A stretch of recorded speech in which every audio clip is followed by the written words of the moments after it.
10 fundamental keys to effective presentation and persuasion. From the front of the room. Criteria for us to be effective in this context. First thing I want you to put at the top of your notes, most important thing for you to realize and remember, number one key of all is real simple. 80% of being effective from the front of the room is why to do it. 20% is how to. 80% of being effective from the front of the room and influencing other human beings, 80% of your effectiveness is going to come from you having a strong enough why. Why are you talking? What is the reason? You've got to have a sense of purpose in what you're doing. That is where your power is going to come from. How to say or how to persuade or how to put it across is only 20%. And if you can start with that belief system, you've got some real power.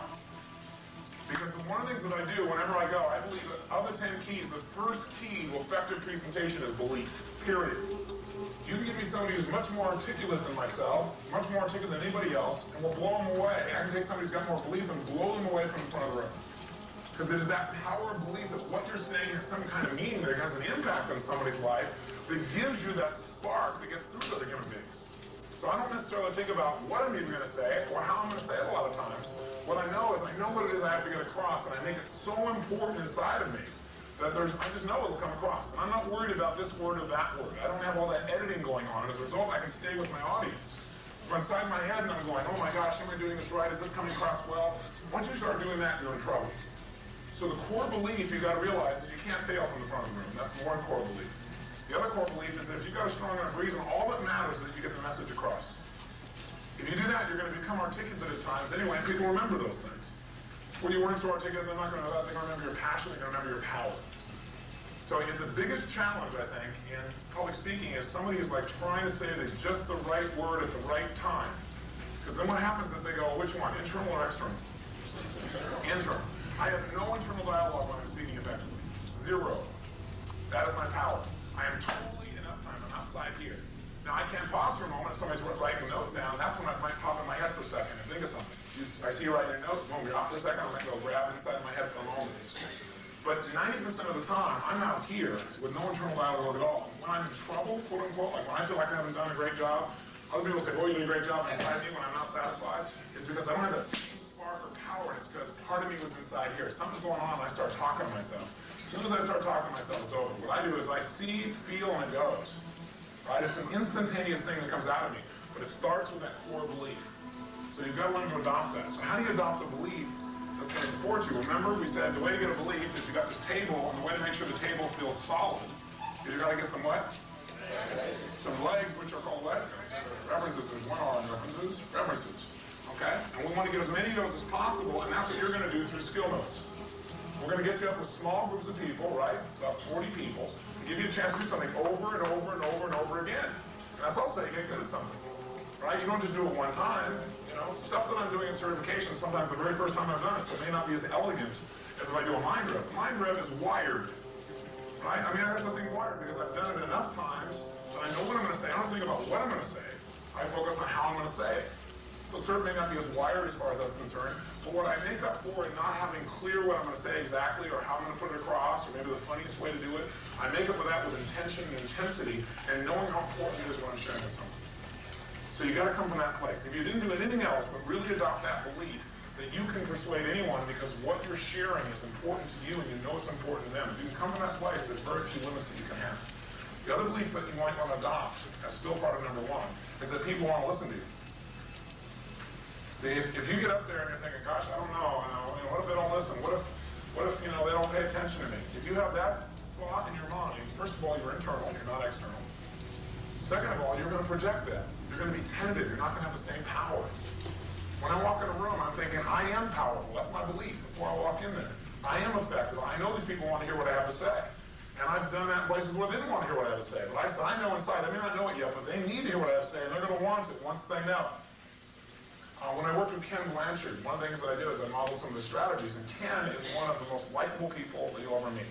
He's like a big, giant, teddy bear, wonderful human being. And Ken's strategy is, he goes into some groups, right? He's going to talk to this corporate group.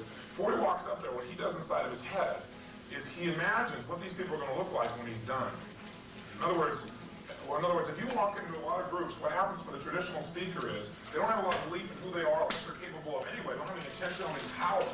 And they walk up there already intended, and they out and they look at this audience, and audiences are rarely, although your audiences will be a bit different, we're going to have them wired for you. But the standard audience is not wired. The standard audience is waiting there very cautiously, might, clap politely or something like that. But that's 99% of the audiences are like that. They're waiting to see what you have to say. They're not impressed. They're not into it. In their own life, they don't have a lot of intensity. So what the hell are they going to do to give it to you? They're trying to conserve what they got. So you walk up an audience like that, and some of them may prejudge you by the way you look, by the way you dress, by what they've heard about you, or by the fact they don't want it to be in the room, depending upon where you're speaking. In those contexts, when you walk up, you say hello, and the room is dead, and there's no response. You have to learn how to take control. When I first started doing business seminars, I used to only do mind grips, right, a couple years ago. I remember the first business seminar I did. I was used to, people come in, we have the music cranking, firewalk type of thing, right? I walk in there, and it is dead. I mean, absolutely. You can hear a pin drop. They're not even talking to each other. They're just sitting there waiting. Right? I finally get up there and I go, "Good morning." And that's exactly the kind of reaction that I get. And I say, "I know you're out there. I can hear you breathing." I say, "Are you alive out there? Hello?" And I mess with them a little bit, but it wasn't working. And then what happens? I thought, I'm not doing business groups. I'm going to talk to those jerks. God, man, their lives are dead. So I had to work on my head and go, wait a second, they're probably the ones that need it the most, right? They're about the most close. So what I learned to do was start with me before I got in there. I realized I got to have a belief that I can reach anybody. I've always believed that. Hey, here's a good test for it. I got to believe that they really want to hear what I have to say. When I walk up, I do need to change my approach, which we're going to talk about. But I have so much belief that what I have to share is so important to them. And now I can just walk up into that room. It's the change in me. It's a change up here. It's not a change in my movement necessarily, although I'm sure it translates there. But there's this absolute sense of pure power that they need to hear what I have to say. Not that I'm egotistical about it, but they have to hear this thing, because if they don't, they're going to get hurt. That's my belief. And if they do hear it, they can get some pleasure. And so I walk in with that absolute knowledge. You cannot believe the congruency that gives you and the flexibility. But you've got to know that what you're sharing has value. If you get me up here and you ask me to talk about something that I don't think is important, I'm not going to come across as an effective speaker. Even with all the skills that I can pull from. Because I got to have that core belief. So before I ever get up to talk about something, I think about how important it is, and the other thing I do is I fully associate to the value of that before I begin to speak. And if I'm not effective, usually it's because I didn't do that. So I got to get in my gut, not just in my intellect, but in my gut, how important this is. If I know how important it is, man, I can get anybody to feel it. But you got to think of yourself as a persuader, not just a speaker. As a persuader, persuasion is a transference of emotion. You cannot transfer that which you are not experiencing. Why don't you jot that in your notes? You can't transfer that which you're not experiencing. So I'm going to get up here and tell you how important transformational grammar is, or vocabulary, or how much fun it is, but I don't really feel like it's fun, or I thought it was fun, about a month ago, but now it's not fun for me, then you're not going to feel like it's fun either. If I can pull that off, maybe you can generate the emotion without me, but it's highly unlikely the whole group's going to do that. So you got to start with that core. So the core beliefs I wrote down is, I am powerful and effective, and people enjoy listening to me. I am powerful and effective, and people enjoy listening to me. You got to come from that core.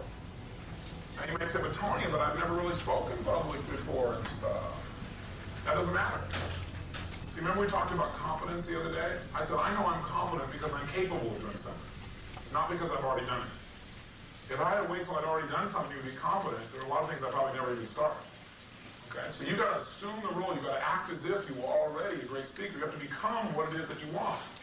So you got to walk in there, even if you've never spoken in front of a group before, you got to walk in there with the physiology and the mind and the state and the belief level that you're powerful, effective, and these people want to hear what you have to say. Secondly, you got to believe that you're humorous. And I'm sure Steve will talk about this today. You got to believe that you're humorous if you're going to be effective with people. Now, that doesn't mean that you tell ghost jokes or anything else, but humorous, just by your own flubbing up on things, you can be humorous. But you got to believe that basically you're humorous, and what allows me to think I'm humorous is because I can laugh at myself. See, if I can make fun of me, if I can laugh at me, then I definitely get other people to laugh too. Because I've set myself up for a target. Real easy. And if I set myself up for a target, then it also gives me permission to play with somebody else too, right? But you got to attack you first. You got to be able to make yourself humorous. You got to be able to not take yourself too seriously. So core beliefs, I can't stretch them enough. I guess the other one I put down is just that I enjoy persuading. You got to enjoy the process, or you might as well forget it. And I enjoy persuading. I enjoy influencing people so that they go for more choices. So that comes through anytime I speak. Here's the second key: physiology. Physiology comes after belief, because if you just try and put the physiology in, but you don't have the belief, you don't have a foundation there. You don't have something to back you up, right? So physiology, though, comes in immediately. And what I mean by physiology is powerful and flexible. You don't want to just come in there all intense, you're going to be over gradient. You got to use what's appropriate for the place that you are. As far as I'm concerned, that means just pretty much putting yourself in a resourceful place. If you're in a resource state where you have the ability to get strong or get relaxed or get balanced, if you can move to all those different states from a physiology like that, then you have a lot more power to be able to influence your audience. But you all know, you've heard me share a lot of times, there is not a time when I go up to do a seminar where I don't put myself above level 10 to start with. That's my checklist under physiology. I make absolutely certain, boom, yes, yes, boom. And then I can relax, but relaxing is at this level. And if I'm gonna relax all the way down to like level 8, I mean, I'm really like mellow jello. But meanwhile, what happens is people get a sense of power and energy from me. Because what I've done is I've opened up every channel. It's like I'm opening up my brain when I do that, not just my physiology in terms of gestures. If you get your entire body at that level of intensity, then what happens is what you're doing is open up circuits that probably weren't usually open. Now when something happens, it's like they're seeing the tip of the iceberg and they think it's a lot of energy. They go, boy, he seems like to be a powerful person. They don't have a clue. They have no clue. If I unloaded my full intensity, only a few people have ever seen me do that. I mean, people never forget it. But that intensity is something I learned to build. Like in martial arts, they talk about building ki energy. That's what I learned to build intensely. I mean, that's what I can do something and wham, explode. So what I've learned to do, though, is how to use the appropriate amount. Jot down in your notes, don't shoot a cannon at a rabbit. Okay? It works, but there's no rabbit when you're done. So what I've learned to do is learn how to control, but most people don't have to worry about shooting a cannon at a rabbit. Most people learn how to become a cannon first. And you need to learn to become a cannon. Learn to develop that incredible level of power that, boom, you can send energy right into somebody's body just by the way you communicate. See, I'm a big believer, it sounds fluffy, like a total fluff like in here, but let me just tell you, when I walk into a room, I fill that room up with my energy. And what I mean by that is I can go in a room, depending on the dimensions and everything else, and I physically, how many of you have seen Kirlian photography? So you know that around your body is electrical energy, okay? And when you change emotional states, you can see the color and the shape of that shift instantly. This is not woo-woo stuff, it's measured. So I'm a big believer, I can feel it. It's a kinesthetic thing for me. That when I walk in a room, that I can fill the room up with my energy. I make a point, I can send that point into somebody's body. That's my belief. Truly or not, that belief seems to empower me with a lot more congruency and power, and people seem to feel it. It all comes from physiology. So you got to be able to have that, and also be able to be totally mellow in the appropriate context. Like in this context, man, I've like dropped myself down as low as I can because this room is like, you know, what am I gonna do? Plus, I want you guys to be able to relax. I gave you a night off last night because what I'm trying to do is pace your bodies a little bit, so that when we go at full gear, you're there and you got some reserves. I don't want to blow out your reserves. But we're gonna crank this mother. You know, and it's gonna start out tonight cranking pretty good. Okay. So you just need to be ready.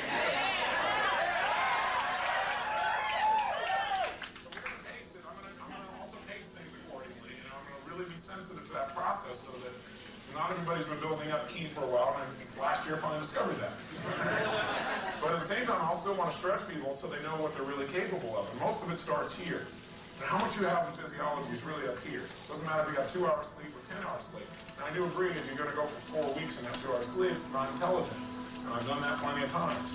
But what I'm saying is that we have to really make sure that we push people beyond, and all we can do is for an example. So physiology from the front of the room that's flexible and it's powerful, it's resourceful, and also relaxed. So you gotta also have that kind of power to be able to be totally relaxed and boom, that intensity instantly if you need it. See, what that also does is keep people off balance, which you need to be able to do if you're gonna be a persuader, not just a presenter. So that at any time, I can go like this and also say, damn, I can go to 0 to 60 in 2 seconds. Right? Or wham, somebody's like, so they're not ever quite sure what's gonna happen. That's very valuable. It's going to line up with one of the things we're talking about. So what I want you to do also is have some visual gestures, some auditory gestures, some kinesthetic gestures. So what you might do is just actually give yourself a little exercise and actually moving your body a little bit differently. The other thing is, from the standpoint of physiology, is to control the room. One of the things that I do is I move. I use my whole body and I use the whole stage if you watch me. Okay, I don't stand. Most speakers, if you watch them, they stand and they lecture, and maybe they even have some gestures and stuff, but they're like planted. I'm not planted. I'm prowling up there. People get that sense. Okay? And when I make a movement, I make an entire movement anytime. Now, I've also got softer movements, but I learned to use my entire body. When you use your entire body, you're using your entire being, you're going to communicate with more power. So if you find yourself like using one arm or the other arm or making gestures like this, I mean, try this. Take your hands. And just move your hands like this. This is called the standard speaker movement. Okay, now take your hands like that, same thing, and do what I do, which take your hands like this, and when you snap them out, I want you to snap them out as far as you can, you extend your fingers. Okay, try it, go. Okay, and give it out of the sound, I'm impressed. I didn't tell you to have a sound, what you do, it's like, boom, there it is. Boom, there it is. The other thing I can tell you about physiology that I just discovered last year, or maybe it was the year before, is I realized that a lot of my power comes from, a lot of what changes and what moves people, I realize, is tension and pressure. Think about it. What makes you want to go eat? Sense of what? Tension or pressure. But what is hunger? Tension or pressure in a particular part of your body. What makes you what makes you enjoy and want to make love? It's a build-up of tension and pressure, isn't it? All right. What's that? Well, throbbing is pressure. Right? Okay. So it's those feelings that drive us. When somebody finally, what we've been talking about here when we talk about the triple P principle, pain-pleasure principle, is we're getting people to associate enough pressure. That's what the pain is, right? Enough tension and pressure that's so uncomfortable that they decide they're going to change. Isn't that basically what we're talking about? So manipulating pressure, you don't remember the metaphor they talk about how a diamond is nothing but a rock that was produced, this incredible diamond, under massive pressure. That's what does it. And what I'm creating these 14 days for all of you is a pressure cooker. And you're allowing me to do it. You volunteered. Because I think all of you know that's how a diamond is shaped. How I've shaped myself is put myself under massive pressure. Other people say you're crazy. I said, no, I like what it's made me into. Because for me, the game is not what you get, but who you become. And so I put myself on the line over and over and over again. You know the stories, but it's putting myself in a place of pressure that I've been able to literally shape myself into who I want to be. As a speaker, I build up tremendous pressure and then I release it. That has power. See, I can do it at no time. I can be totally relaxed, but when I need it, I've built it up. You can't extend the need to act without extending some level of pressure or tension. So you've got to have some level of pressure or tension. Now you can do it very calmly by asking questions, and asking questions to a point that causes that person to feel a sense of pressure to change. Because if they don't, they feel like they're missing out. Or if they don't, they're not living consistently with what they believe. So you can do it without any body at all, obviously. But you can also simultaneously be offering it by having pressure inside yourself that you release. And that sense of releasing pressure has tremendous power. So you might want to look at it. And again, you can do it subtly. You don't have to do it in my style. You can be doing it just a small amount of pressure and then release. But think about it. What is excitement? When you have excitement, is there pressure in your body? Sure there is. If you just kept the pressure, what would it become? Yeah, it become pain. So what you got to do is release the pressure. Build and release. Build and release. Like having an orgasm. You'll enjoy it. Okay? Just continue to use that process within yourself when you're communicating with other people to give you a whole lot more power. So we got belief, we got physiology. Third one I jot down in here is know your outcome. Know what your outcome is before you begin. I can't stress this enough.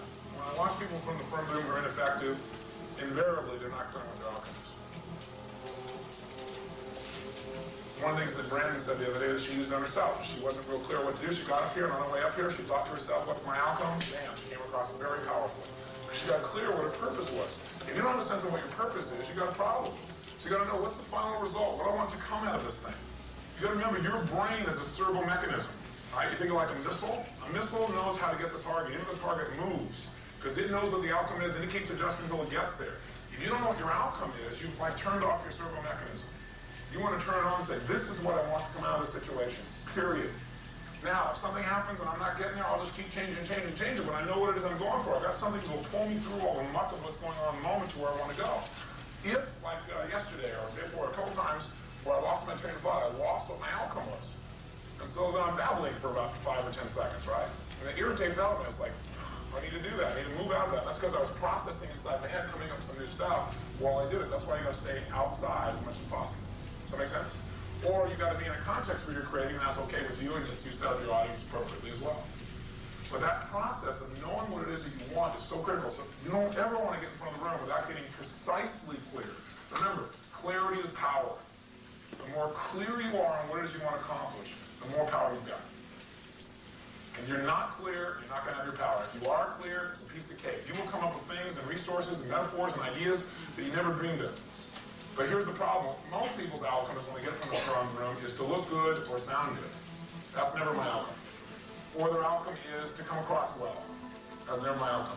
Or their outcome is to say what they're supposed to say. That's rarely my outcome, and when I do that, I create stress for myself. Right? It's like I'm trying to do it perfectly, or say it the way it's supposed to be said, that kind of stuff, I just lose that. But if your outcome is to produce a result in other human beings, and you know what that outcome is, and you know some of the content you want to share in the process, I'm telling you, you'll unleash your power. And if then you come back and you got some physiology while you're doing it, which is congruent with the belief you got that these people, I'm powerful, I'm effective, they want to hear me, what I'm sharing is important. You put all those things together, now you see somebody who starts out on the stage kind of like talking like this, who now has some real power in what they do. Okay? Again, I can't push enough the idea also of moving your body, using more of your body, getting your whole body involved. Own the room, own the space that you're in. Physically walk in, when I do it, I throw out my energy, it's got to smack off that wall and come back to me. If I walk into a room and it holds 1,000 people, all the more energy I have to be able to generate, otherwise I'll have no power. So put those pieces together. Fourth one I got down here is rapport. Listen, I've seen some unbelievably powerful speakers who believe people should be listening to them, right? They're absolutely are, they got physiology like it's going out of style. They know what it is that they want to do, and they're trying to convert an audience. They don't have any rapport, so it doesn't work. Or they come as totally over gradient. So I only put this as number 4 because I see the first 3 are things you do before you step on the stage. Okay? The first 3 you got to do before you even get on the stage. So when you're already there, those 3 are already in place. The 4th one is the first thing you've got to establish when you get on that stage. You have to make that connection with the audience. You have to get that audience to feel me too and not so what. That's critical. Absolutely critical. In fact, some of you I've shared this with, some I haven't, but I have a formula that I use as a persuader from the front of the room, because that's what I see myself as, not as a presenter. If I was a presenter, I'm trying to make all the words sound really good and put them in all the right orders and all that crap. That's not what I'm doing. I want to move people to action. As a persuader, I have this system that I use. It's kind of a metaphor I utilize for myself of what the persuasion process looks like. That is, if you imagine a football field, let's imagine it coming to a point, if we would. And our target's here. Here's our outcome. And my outcome is always to get somebody to do something, to get them to take action, to get them to change a belief, to get them to make some kind of shift. I'm not just talking so they get some information, okay? Now, knowing that that's true, the first, let's say this is a football field, the first 40 yards in my football field, I have to get these people out here out of the stands and play with me. The only way to get out of the stands and play with me is I've got to develop something I call identification, ID. Identification is the rapport step, where I get people to say, me too, not so what. Most speakers go into the so whats, and that's why they don't do effectively. They don't have rapport from the beginning with the audience. You can be a much poorer speaker, but have a better rapport with your audience, and your audience is going to love what you do. So the first 40 yards, almost half the football field, is getting people to say me too and not so what. Getting them to feel connected with you personally. How do you do that? Well, it goes back from me, starts with my belief system. My belief system is people like me and I like people. I care about people, so they're going to care about me. And it comes through in my voice, it comes through in the way I communicate. Starts with that. Second thing it starts with is before I walk up, I think about how they're going to look at the end of the training. Now, it's pretty easy at certification, but I'm also walking up at certification. I don't have to worry about it. The audience will be wired before we even open my mouth at the first moment. But in a normal group, I got to think about the rapport and think about, what do I care about these people? Why do I care about these people? What's special about these people? I ask questions. Make a note there. Ask yourself questions that will cause you to care about your audience. The easiest way to get rapport is care about who you're talking to. You gotta really care. Now, that's not always easy when you're talking to strangers, right? But you gotta immediately turn them from strangers into friends before you open your mouth. And if you treat people, have you ever had somebody walk up to you you don't even know, and they walk up to you and they treat you like, they really know you? How do you usually respond when they do that? Yeah, how many of you treat them back like they're a friend? In fact, you're not even sure, you almost like think, well, maybe I did know them, right? I did the same thing from the front of the room. That's what I want you to do from the front of the room. Assume like you've known them for years. If you walk up with this attitude and feeling like we've been connected forever from the very first thing, hey, we're part of the same team, and you don't say that, but you feel that in your gut, you can't believe what will happen. That's what I do in business seminars. That's why I converted to business seminars. I walked up there, and instead of getting up there, cranking them and all that kind of stuff, I walked up there. I know what I've got to say is that important. I've got physiology, total power. I know who the hell I am. I know what I'm going to do. I know what my outcome is, and I know that my outcome is totally to empower them. And I think about how much I respect these people. And I start out by telling them that. I said, I feel privileged to be here, and I'll tell you why. Because this audience called salespeople, you are the 3% of the nation that moves 97% of the rest of the country. Because nothing happens until something is persuaded or sold. And also, you have courage, like very few people have. Because most of you I know are on commission. So you said, I want to be paid what I'm worth. For some of you, that's become scary. Right? For others of you, that's been rather rewarding. My goal today, and I'll tell them what it is, and I'm like with them. I said, hey, we're here together. And I make that connection up immediately because I've got that feeling inside of me to start with. Okay, so I get that rapport, and I get them, and I talk about the problems I've got, the challenges. If you listen to me at a guest event or a seminar, anything I do, you get a lot of me too's. Talk about how I sabotage myself. I went to all the seminars, listened to all the tapes, and people go, yeah, me too, me too, me too. And they come up to me after the break and they say, that sounds just like my story. And I've done those things too. I've sabotaged, I've done overweight, I've done all these things, right? Or I can just get up and I can delete all that stuff, right? And just say, I'll tell you how you can succeed too. Is that going to work? Of course not. So me too. 10 yards from the 40 to 50 yards is what I call logic and reason. Logic and reason. Logic and reason basically to me means the intellectual side, the content side. Here's what you should do, here's why you should do it, here's the details of it. Here's how it works, X, Y, Z. Here's how to do a 6-step reframe. 1, 2, 3, 4, 5, 6. Okay? Here's what you say, here's how you say it. That is the smallest part of what actually persuades someone. You need to give them just enough logic and reason to support them in taking action. You've got to be able to justify the emotional decision you help them to make in a persuasion type of process. And in this room, you're going to be persuaded. The difference between me and other people who taught technology, like even when I just taught NLP, so people could literally say, I'm teaching the same thing Tony's teaching. Even at that time, it was different. And the biggest difference was I had more rapport. And when I went for this logic and reason, I made that simple and quick. I didn't spend 14 hours studying logic and reason. I also got people to be persuaded to use what I was talking about rather than just to learn it. Okay, so I spent the smallest amount of time on this. Now, from the 50-yard line, the last 50 yards, half of that is spent on something we call attack and confess. Attack and confess. Attack and confess means this. You know that anything you're trying to persuade someone to do, there's going to be things that are going to stop them, otherwise they've already done it. So we want to get somebody to get on the pole. We know already there are going to be things that are up there. Or after somebody has an accident on the skydive. You know darn well there are people in there that now have got some major things. So I brought you in, and what we did is, first we ID'd. Right? Tell me what your experience was. What can we do? Some Me Too's. Getting people to say Me Too. You remember that when we were in there at the lunch area? Then we went through a little bit of logic and reason, and then attack and confess. And the way I attack and confess is I confessed for somebody else. You can attack yourself. That's the best way to do it, number one, to start with. And or attack yourself, confess you've been guilty of the thing that they're afraid to do, and you do it before they even tell you. Or confess for somebody else. Okay. So I said, if Keith was here, you were there, right? I said, if Keith was here, I think maybe what he'd probably say is, remember that? And you all nodded your heads and right? We went through the attack and confess section. We utilized everybody else's own internal attacks. We set the whole thing up. So this is where we set up, if we want somebody to do something, this is the hell if you don't. Setting up the hell if you don't do something.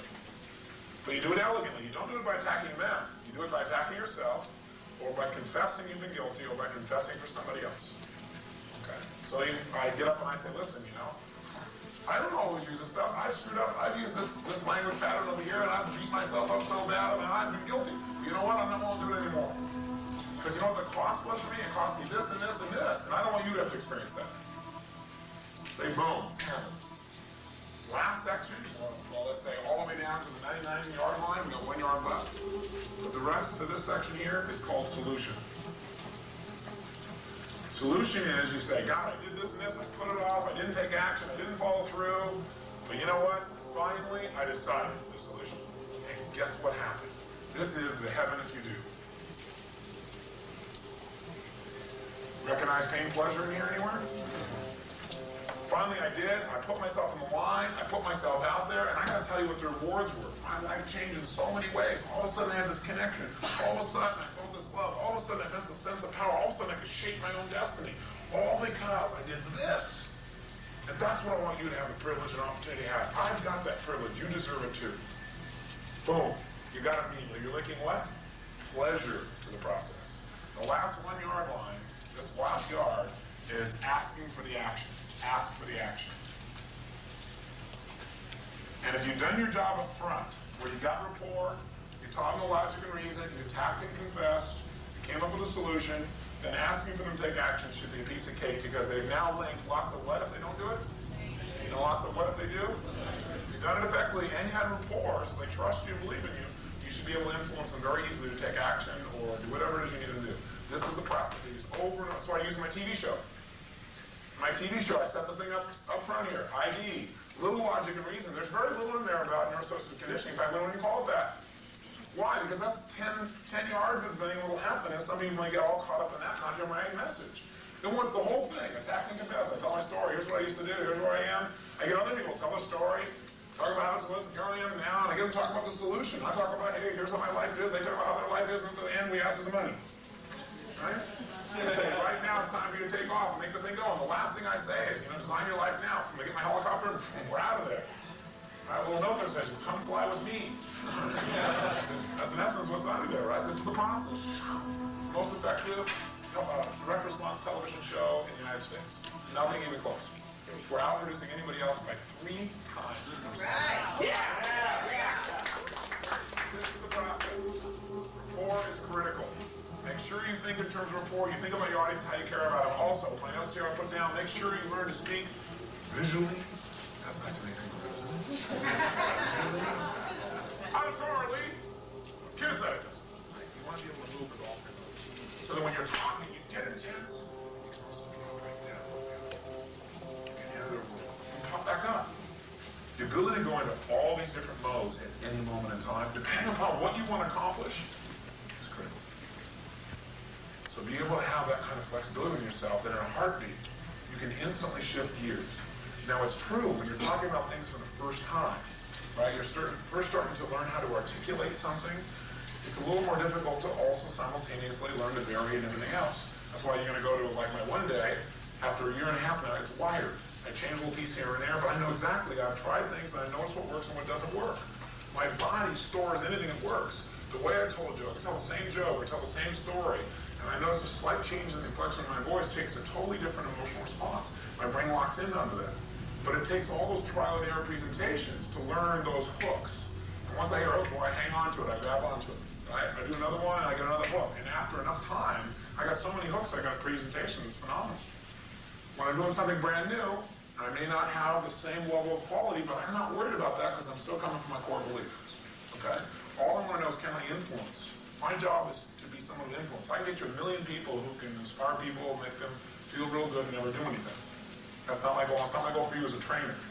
My goal for you as a trainer is to cause you to be a monster who can go and use your thoughts and your mouth, your being, to walk in anybody and move them to action. That is how we shape the world. That's how you change values, beliefs. That's how you change lives. So don't be a presenter, be a persuader. Remember this core issue. After knowing your outcome, you gotta have rapport. Next one I jotted down here for you is manipulation of the audience. Manipulation of the audience. And in your notes, write down, that's what they're paying you for. That's what they're paying you for. They're paying to be manipulated. You pay to be manipulated. Why did you come here? Because you know damn well it's going to manipulate the hell out of you. Am I right? Yes or no? Yes. Yes. What's that called? Manipulation. Get you to say yes, right? Get you to respond. Get you to climb a pole. Get you to jump out of a plane, right? You can do those things without me. You can go find a way to go parachuting and all that stuff, and some of you do. But you came here because you wanted somebody to manipulate you. Audiences want to be manipulated. We want to be entertained. That's manipulation. We want somebody to mess with our brain. We want somebody to change our what? State. We want somebody to change our state. So I come into a business group, and whammo, I get in there and I set them up. I pre-frame them. I talk to them about what we're going to do today and how important it is. And I get them to link lots of pain and not going for 100%, lots of pleasure going for 100%. And I said, listen, I'd like to share with you something that I've learned to do with top CEOs around the country. Only top Fortune 50, Fortune 50 CEOs do this. And only with other CEOs.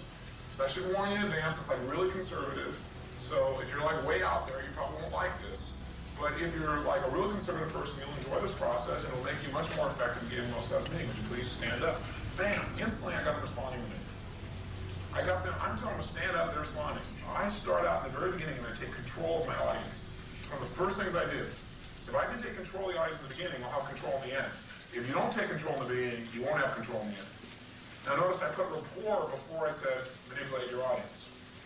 If you try and manipulate before rapport, you've lost them for probably good. So you've got to make sure you got rapport first. But as soon as I got rapport, I got them standing up, and at that point they're standing up, they're waiting. I said, okay, here it is. It's real conservative. So again, hang in there. Please turn to the person next to you and just reach out and give them a massage, right? And they start to laugh. It's a pattern room. They wouldn't do one of the massage before, but when I pre-framed them like that, and there's plenty of rapport, and I ID'd with them, and they're doing me too, I got them laughing, I got them doing massage training. I got these business guys who never touch another human being, and they're doing this stuff like this, right? Nobody can believe it. Within 30 minutes of not being there, I got these business people in a room, 1,000 of them in the room. How many of you been to the business summit? Okay, 1,000 in the room, and we're out there clapping, going, yes, yes, yes. I mean, screaming. Walls are shaking, man. People are going nuts. I can't even believe you get a group of business people do it. And I couldn't before, because I didn't get rapport first strongly enough before I tried to do that. I assumed the rapport the way I did in my mind rep seminars, and it's a different audience. So it's critical, but you've got to manipulate your audience. How can you manipulate them? Tell stories. When you tell somebody a story, they go into a trance. Why do you go to movies? Because you get to trance out. You get in the experience. When somebody's in the experience, you've totally manipulated the audience. You've got them in control. Ask questions. You watch this weekend, you'll see, how many questions do you think I ask in a period of time? Right? I'm asking them constantly, right? Over and over again. And whenever I ask a question, I tie it down very often. What I'm doing is I'm getting the person to respond mentally in their head so they stay with me. How many of you do this already yourself? Let me see, show hands. Okay, what's that called, right? And if they don't do that, here's a lot of speakers do. They go, 20 minutes, let's see a show. And when they don't get the response, what do most speakers do at this point? If they even dare to even ask that kind of question in the first place, which most of them won't do because they're afraid that people won't respond. But if they did, come on, what have you seen speakers do? Yeah, that's right, they back off. They start trying a few times, and they see that the audience is responding, they kind of let go and say, oh, I'll just go over here, you know. Not me, I say, come on, raise your hand, I'll mess with the audience. You go, how can you do that? Belief. Belief in physiology. Listen, when any two human beings meet, the one who's most congruent will control the situation, period. And I know there's nobody in the audience who's more congruent than I am. Because I'm prepared. They didn't come in here for that reason. I came in for that reason. And if they think they're as congruent, great, then I can really get them amped out. Because I can challenge them. See, then I got to control them again. Then I manipulate them again. I'll play on whatever pattern they got. But I know in any situation, you might want to write that down, in any situation where two human beings meet, the person who's most congruent will control the situation. Period. Period. So you got to make sure you have more congruency. Now, also congruency means you still got to be flexible, right? You can't just go up there and just demand from your audience they're going to do something. Well, you can get up and demand and then break their pattern. Start to demand, and go, please, right? Or go, please raise your hand. You do anything that, whether it works or not, doesn't matter. You try something and notice if it works. If it doesn't work, what do? Try something else, right? But you got to get in that place. So use pattern interrupts. That's one of the ways you interrupt your audience. Set them up for something and change them. And that's all humor is. Humor is nothing but a set of pattern interrupts. You set somebody up, they're going on this one life, wham, you get them on the other side. So I've got here, use embedded commands, use metaphors, create associated and disassociated states in your audience depending upon what you're talking about. So if I talk about the morgue, I do that for a reason, right? Using an anchor, I can create a state change. If I want to talk about skydiving, I'm going to use a different one. There's certain times I want to disassociate you, certain times I want to associate you. But pattern ups are probably the most important thing you do to manipulate your audience. Next, behavioral flexibility is number 6. God, I can't, this is not even something I should even have to talk to you about. If you can't flex your behavior, you can't control an audience. Period. You have to be so flexible that no matter what happens in your audience, no matter what occurs, you can handle it immediately. Again, that starts with belief. Number 2, it comes from not being afraid to try almost anything. Number 3, it comes from the belief that if something doesn't work, you'll just do what? In your notes again, write down, if what you're doing isn't working, try anything else. Try anything else. You got to be flexible. If what you're doing isn't working, try anything else. So I'll give you an example. I was doing a seminar in Detroit, Michigan, a one-day business seminar about a year ago. And logistics were horrible. We were just getting them started. somebody didn't have enough manuals there. People were sitting out in the hallway. There was not air conditioning. I mean, it was hot. People were sweating in their suits. They were angry walking in. And then I was there, but the back of the sound wasn't set up properly, so they started like 30 minutes late. 30 minutes late, sweating in the hall. They didn't even get one of these little, what do you call it, notebooks. People were very, very upset. I get up there, right, start doing my thing. We get to about the 4th page in the book, and all of a sudden this guy stands up and he goes, I standed out there for 30 minutes. We started 30 minutes late. I'm sweating, and my manual was near those pages in it. We started screaming, going crazy. He stood up right there in front of me. And what do you do? What do you do? Anything. Okay, you could ask him a question. What else could you do? That's right. Deborah said the right thing. Tommy's right. I said, you are absolutely right. That is totally unfair. You can't imagine. You think it upsets you? How do you think it makes me feel when I'm up here trying to give my guts to support you and I'm not being backed up? It totally pisses me off. I say, you know what? You have every right to be upset, and you have every right to be able to leave here if you want to. Because I don't want you to stay here upset. And I'm happy to refund your money, and you should leave.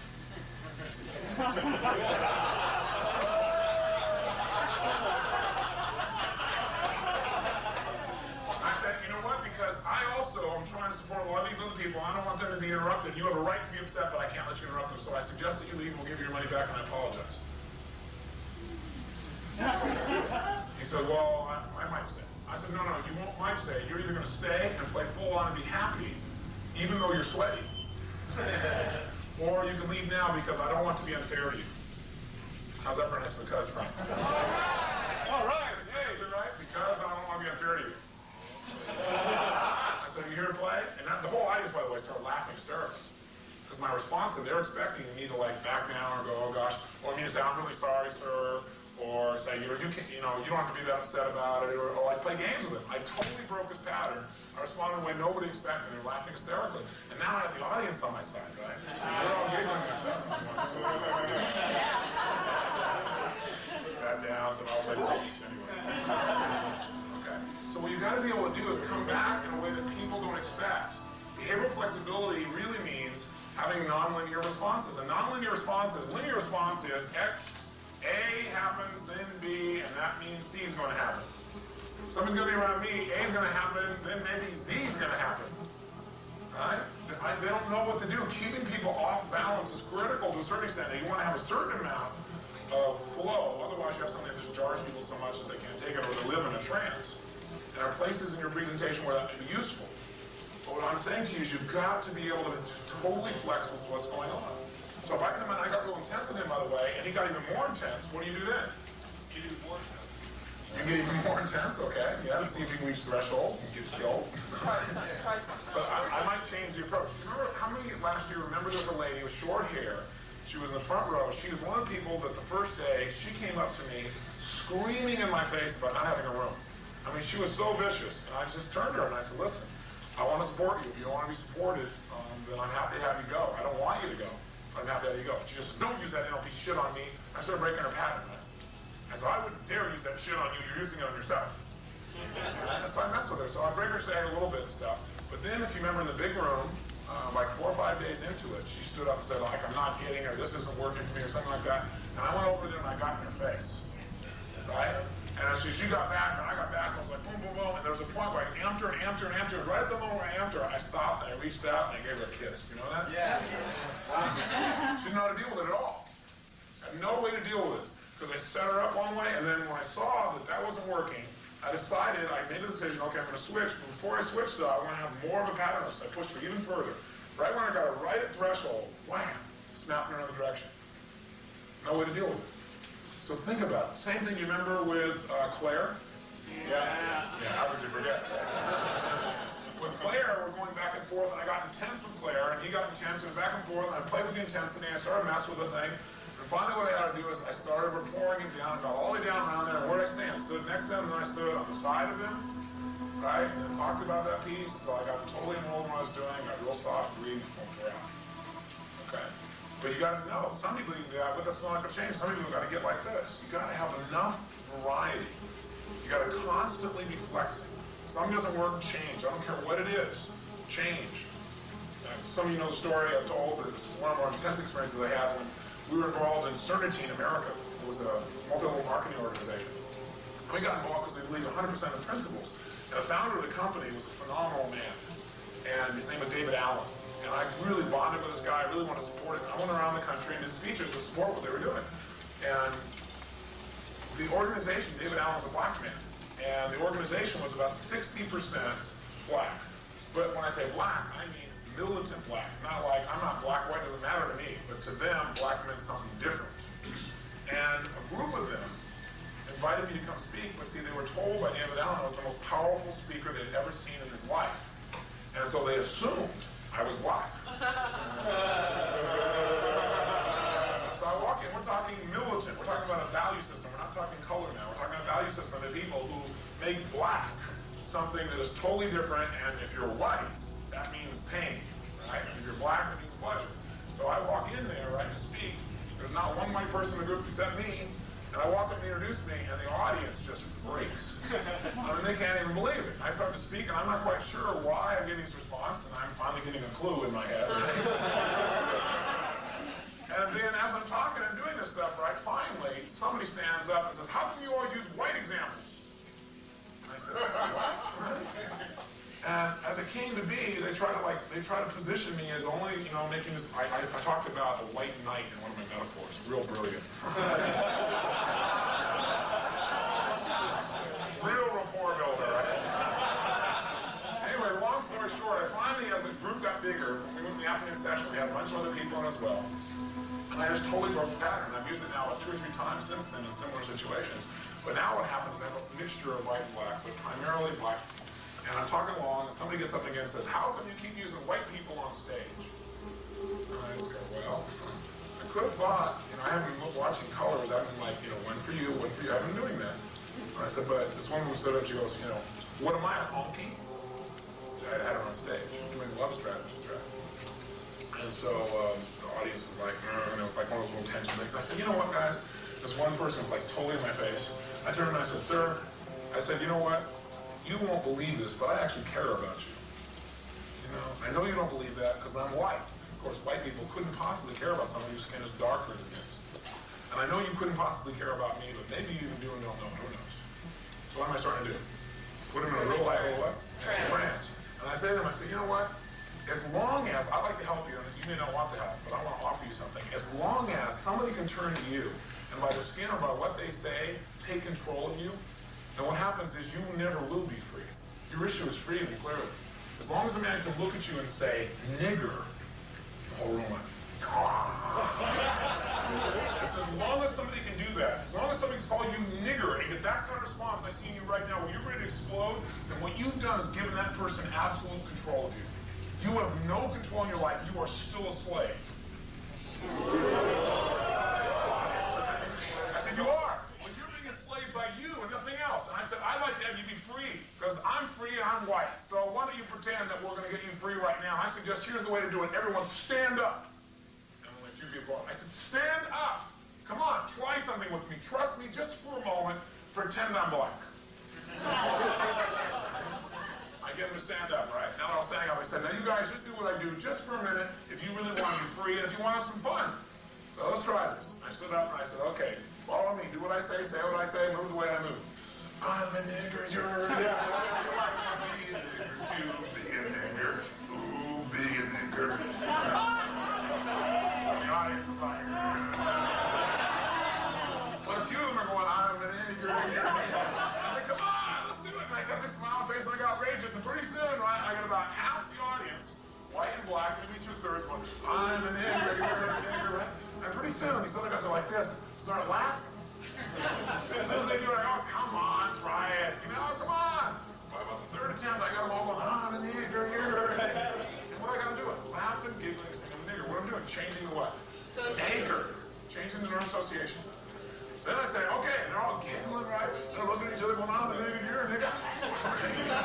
Then I turn and I say, "Okay, we're not done. Repeat after me. I'm a honky, you're a honky." And I said, "I'm a honky nigger, you're a nigger honky." We did this whole thing. They're painting each other going. There's one guy who was like most militants walking over to this other white guy in the audience and going, "Hey, honky nigger, how you doing?" He goes, "Hey, nigger honky, how are you?" And like giving each other hugs and the whole bit. And you go,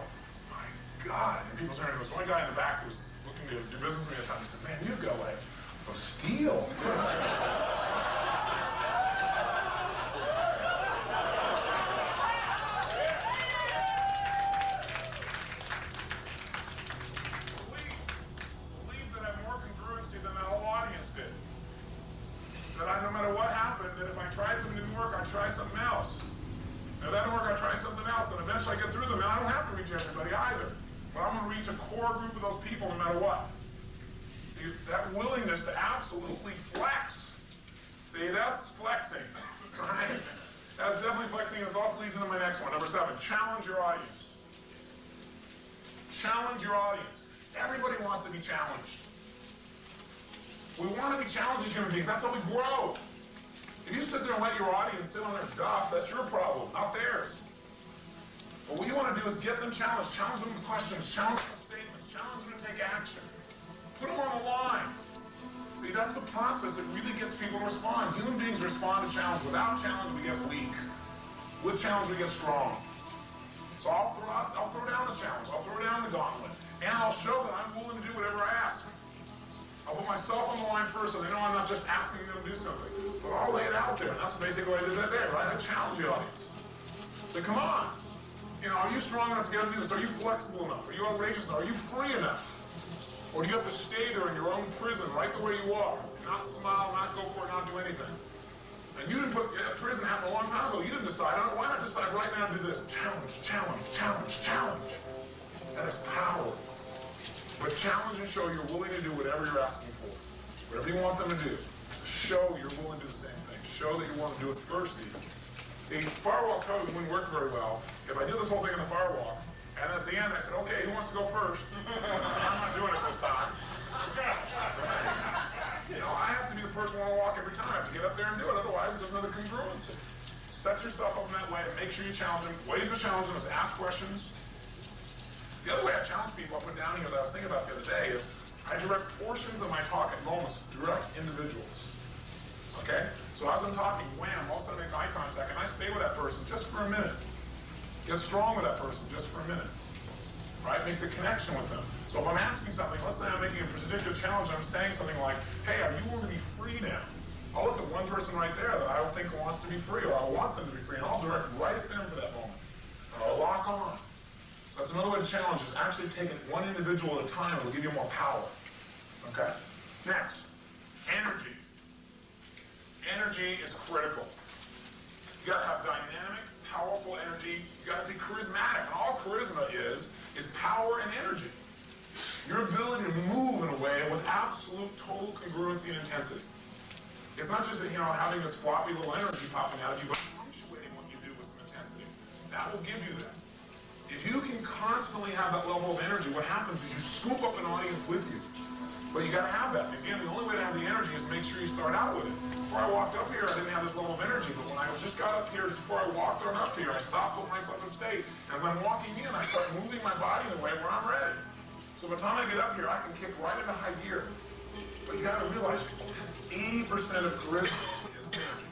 If you've ever seen something, think of somebody you think is charismatic. I preach the comment, but outside of me, who can you think of? Now think about it. Do they have low or high levels of energy? What would you say? How many experience high? Definitely high.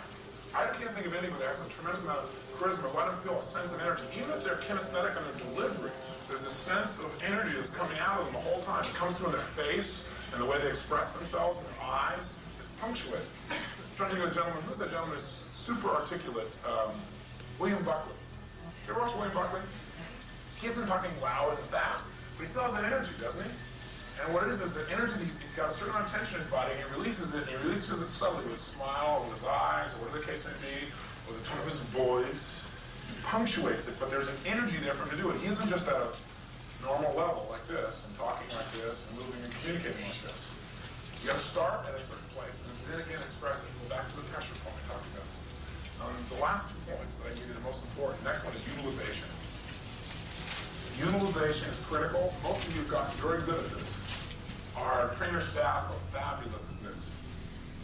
And you can learn a lot from them by modeling it. Utilization means something happens. You find to take whatever's happening in your eyes and figure out how to utilize it to help you to get the results you always wanted in the first place. Utilization is what you had to do when you got out there to the parachute drop the first day. You have to figure out how to utilize it, otherwise all you just feel frustrated and upset. Lousy speakers have things happen in the room, and when it happens, they go, that's it, my whole talk got screwed up because of that. What you want to learn to do is something happens, if there's any way possible on earth, which there is always a way in my belief systems, how can we utilize that? I was doing a guest event in San Diego about, I guess 3 weeks ago. It was my final guest event, my final line everybody did down there. And I get up and doing this guest event, and this lady comes on stage whose husband is becoming an ADL. And she's a really neat, nice lady, but she's like been in a deep trance for about 3 days, right? And so while I'm talking everything else, I'm asking people why they're here and so forth, and reporting with the audience up front, getting people to share so I can tailor what I'm going to talk about to meet their needs.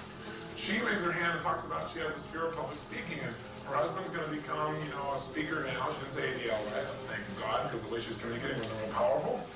And she said, I really want to deal with that. And I said, well, I appreciate that. We can show you the skills to do that. In fact, your husband can probably help you with it. And I'm not going to use that example right now because it's not dramatic enough. I said, let me find a more dramatic one. I was looking for like something where somebody had major phobias that could wipe it out for the guest event as a demonstration. Well, as I'm talking, for the next couple minutes, this woman walks up around the room, walks up on the stage while I'm talking. Back. And it's a seminar, it's a guest event, so what we're doing is the purpose of the seminar is to give people information and to enroll them on the power of our technology. And this lady gets up here, right? And I go, hello. She goes, I just wanted to deal with this thing right now. A little self-sorting there, I guess. Right? And I said, she goes, is that okay? And I said, no. She goes, well, I need to. She walks up to the front here. So at this point, my brain goes, okay, this is fun. What an opportunity, right? Now, if I get her off the stage, I can lose rapport with my audience. There's going to be people in that audience sitting back going, God, he was mean to that person and stuff. If he really cares about people, he should allow them to do those kinds of things. Are there people in the audience who think that way? Yeah. If I do that, I can lose rapport, or it creates a little doubt. They go, God, why was he strong with her? Or even if I do it softly. Soft wasn't doing it. I said no, and I smiled, but I saw she didn't get soft. The only way you're up is a little bit harder, right? Or I'm going to put her in a deep trance, which they're not going to know what the hell I'm doing. I'm going to go, what is this hocus pocus? So I finally decided, great, she's here, let's run with it. So I got off the stage. I figured if I get off the stage and leave her there, she'll probably freaking leave. No, that didn't work out. She gets up and she, the whole audience is waiting, right? And I had this momentum going. I had the audience laugh and I was on a roll. Right at the point I'm on a roll, right in the middle of a joke, they're cracking up, she walks up and does this thing, right? She goes back and she gets, the microphone and, comes up here like this.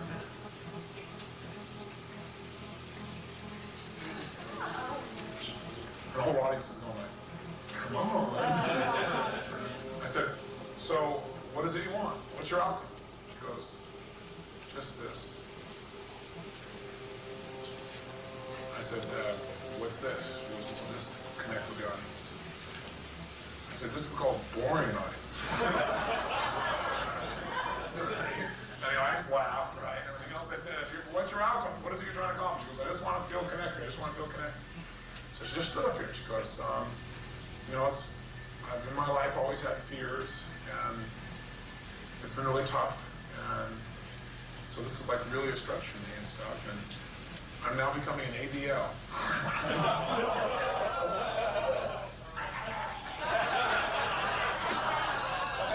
Freaking out, right? I'm becoming an ADL. I looked at her husband and went, no, I'm going to kill him. Right? He said, so that I can go and share this stuff with people all over the country. She goes, and I'm just, I'm looking forward, and, I'm going to go through these trainings, and I'm just going to be the best there is, and all those kinds of things and stuff. And I said, great. And I said, now, you've accomplished what you came up here for, and I'm wondering if you can accomplish something more. As you walk down those stairs, and you find yourself in your seat, sitting comfortably, I want you to then think about the fact that you accomplished what you wanted, but was it appropriate for an entire audience? Was it appropriate for their time that you gave them? Did you really have their permission? Yes, many of them wanted to support you here, and I'm really impressed by this audience because they're willing to just be there with you so you could deal with something that was important to you. But did you really give back? And so my question for you as you sit in that chair is, what do you need to give back, or how can you give back since you took something?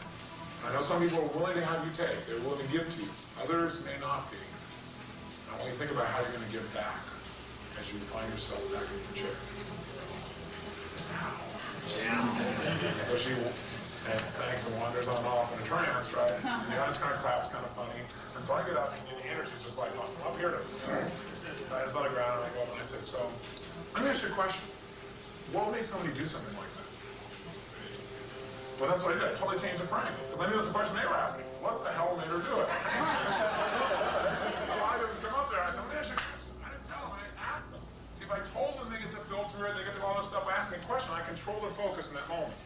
Okay, I utilize this. Second, I said, what would make a human being do something like that? Why does this woman wind up here in a trance and talk to you? She's obviously probably an intelligent woman, but she didn't come across as powerfully as she could. Would that be fair to say? And they're like, yeah. I said, what would make her do that? I said, the exact thing I was talking about before she walked up here. I said, think about it. She linked to being on the stage a way to get rid of what? Pain, or a way to develop more what?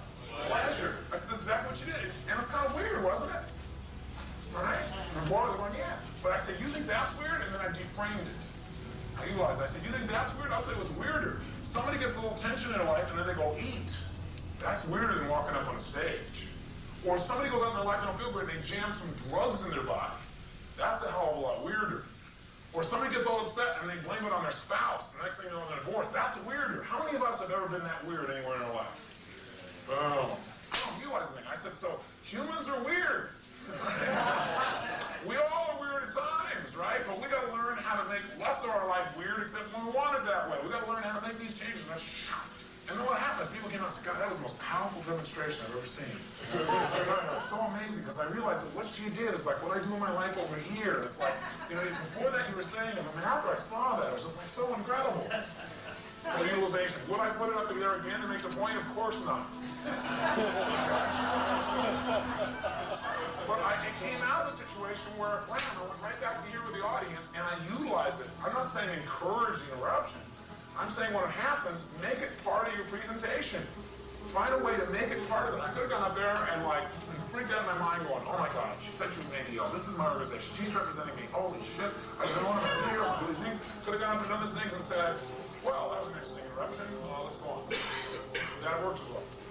No way. I turned it into an example of what I was doing. See, that's what you got to do each time. Something comes up, utilize it. Somebody says something, utilize it. That's just like, you know, that reminds me of. Or you know what? That is exactly what I'm talking about. You know, somebody says, I can't do this. That's why we're doing this. Turn it, whatever it is, turn it back on it. Something drops, hey, let that idea drop in place. Find ways to utilize whatever is going on in your audience. It'll give you tremendous power. Last key number 10, and I'm out of here, is have fun. 10 keys, you gotta have fun, otherwise you're not gonna be powerful in front of the room, not long term.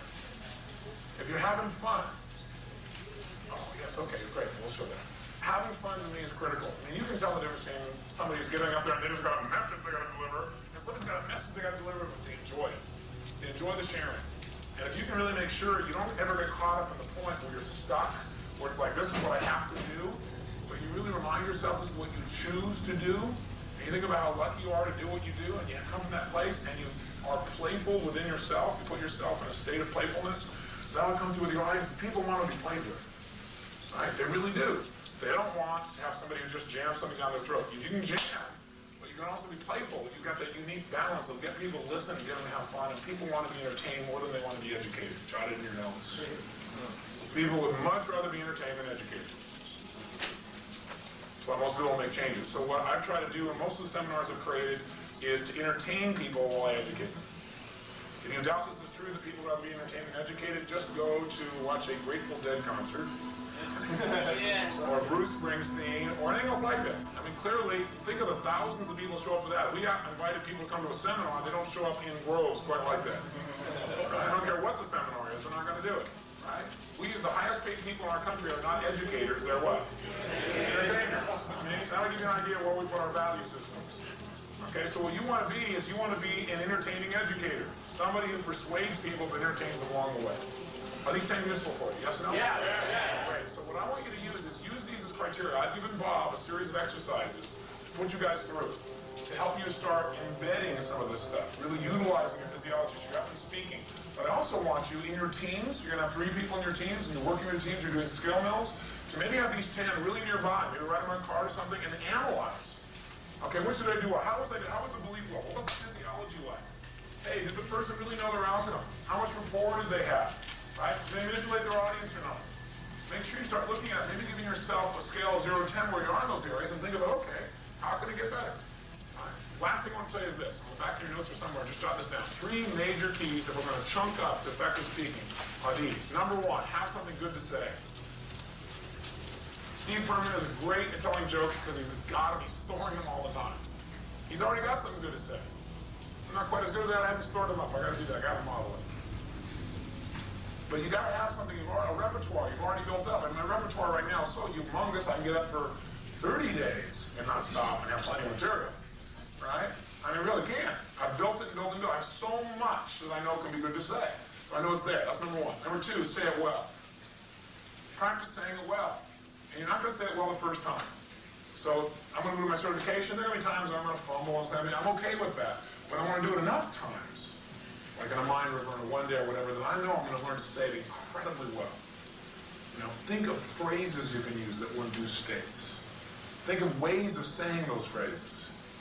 Make your life a masterpiece. You know, think about how you can say things that will induce a state when people hear it. Put some things together. You can use quotes as an example of it too. Think of some quotes. I remember Churchill saying, what is it? Truth is incontrovertible. Malice may attack it, ignorance may deride it, but in the end, there it is. Some things are just hard to say better than that. All right, learn to say it well. And number three, say it with emotion. Say it with emotion. Emotion is your power. You must have it within yourself to give it to somebody else. So think about the process of, one of the metaphors I like to use is, you know, you buy a shirt, like a man's shirt, you have those little stick pins in it, you know what I'm talking about? Yeah. You take those little stick pins, right? If I took that stick pin, let's say that stick pin is a word. And I take that stick pin, and I want to influence you, and I take that word, and I throw it at you like this, and I smack you with that little pin. Are you going to feel very much of it? Of course not. But what if I take that little stick pin, and on the back of that stick pin, I wire a giant iron bar called emotion. Now I take that little word, I put this giant iron bar on it, and I'll throw that sucker at you. I can throw it right through your heart. That is what you want to do when you get up to speak. You want to take these little crappy little things called words that so many people just utilize like stick pins, and you want to attach a level of intensity and power and depth and emotion to it that you can go right through whatever used to stop somebody in terms of their armor. Where you can reach people that other people don't reach. You practice those 10 things, and you get yourself to the point of doing it ongoing. You have one of the greatest gifts in the world because you know you can go anywhere in the world with just your thoughts and your lips, and you can change the environment. You can change people, and you can change your own world. That's what being a trainer is all about. I wish you best. Have some fun tonight, and I'll see you guys soon.